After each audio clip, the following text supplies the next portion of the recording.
Hi there! Thanks for watching this public service announcement to understand a bit more about the high-impact options for consideration that will help address the shortfalls in the 2025 village budget and the creative ways we can close the gaps. Stay tuned! In past years, the village has utilized excess funds in our general fund balance that were generated over the last 2 decades, referred to as debt stabilization, to maintain a 2% increase even though expenditures have increased 3 to 4.5% annually. It is helpful to know the history of the village's debt stabilization that has ended with the 2024 budget cycle. With this resource coming to an end for supplementing the village budget, various funding resources must be considered to solve the challenges of competing projects and costs in the immediate and long-term future. Increases beyond 2% will start to reconcile increase in operating of 3 to 4.5% annually and strives to maintain current service levels. Residential property owners receive recycling and refuse services. Currently, all property owners, residential and commercial, are contributing to the service based upon their assessed value and payment of property taxes.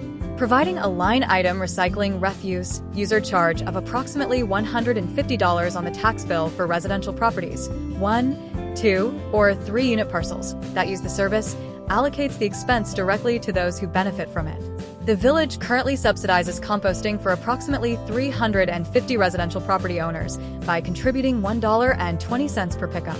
This subsidy results in $6,300 annually for composting service that reduces property owners' individual charges from the composting provider. Transitioning to a recycling refuse user charge would remove the subsidy and have the property owner continue service with the composting provider by paying the full cost for their household. The pros of this approach are $550,000 additional revenue to fund other expenses. Allocates the expense to those who benefit from the service. Wisconsin State Statute 341.35 allows a town, village, or county to collect an annual municipal or county vehicle registration fee, in addition to the regular annual registration fee paid for a vehicle by passing a local ordinance. The village has approximately 7,800 registered vehicles. If the village implemented a $30 registration fee, it would generate approximately $234,000 annually, less a DMV administrative charge of 3 cents per vehicle. A municipality receiving a registration fee may only use the funds for transportation-related purposes. Milwaukee County and the City of Milwaukee are the only 2 entities in Milwaukee County that have a registration fee, both in the amount of $30. Shorewood's infrastructure dates to the early 1900s, and our streetlight system is no exception. Approximately 1,500 fixtures light the roadways, parks, and municipal parking lots. In Shorewood, a streetlight system replacement charge is proposed to fund implementation of an entirely new streetlight system from 2025 to 2029 over 5 phases, at a current estimated cost of $17.4 million.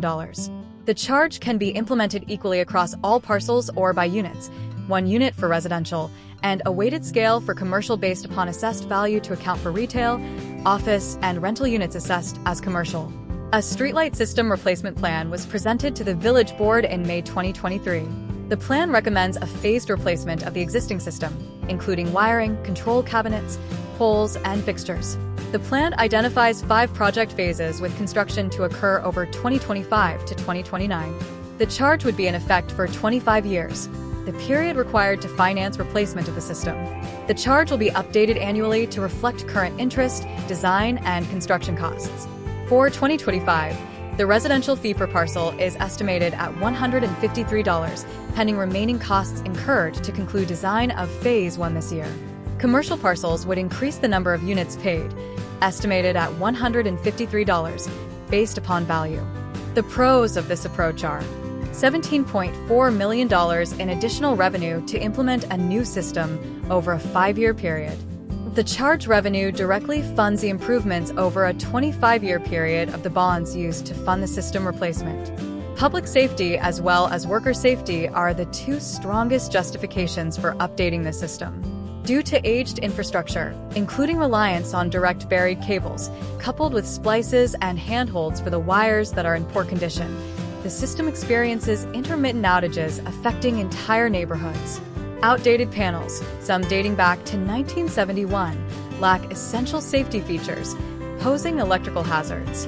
This results in high maintenance costs and unacceptable service, as the lights are often inoperative at many points of the year.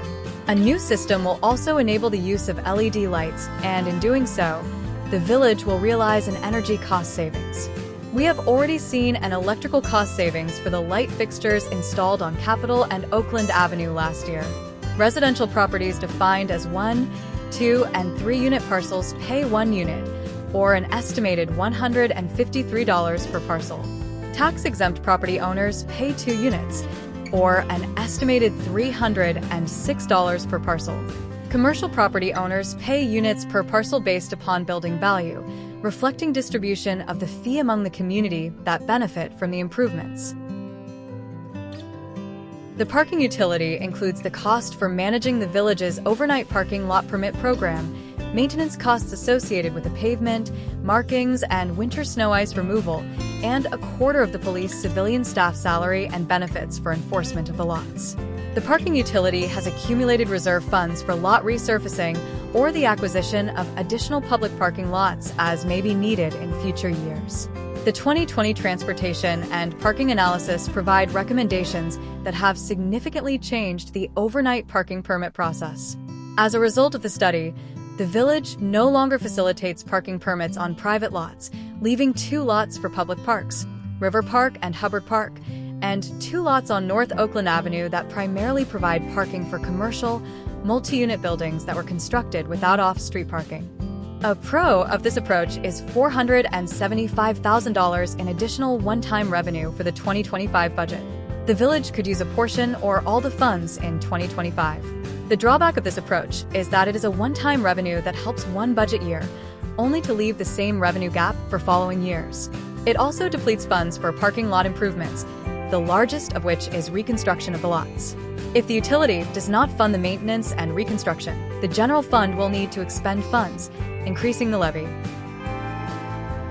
The village board may consider a schedule for deferring capital asset purchases, vehicles and equipment, eliminating non-essential equipment, or phasing out vehicles and equipment over the next decade due to changes in staff, contracting, or service level modifications. The goal is to provide all parties predictability and funding for essential assets. For each deferral, the board will also need to budget and provide policy on the maintenance and repair of these assets, as it's possible that some may fail and require emergency purchase or require costly unanticipated repair that is not funded within an annual budget. Elimination or sharing of equipment may also require a change in service level and flexibility of the community to receive services in a different way or a lower service level. The proposed schedule would delay all non-critical asset purchases for 1 year. Policy development is proposed in the first 6 months of 2025 for budgets moving forward.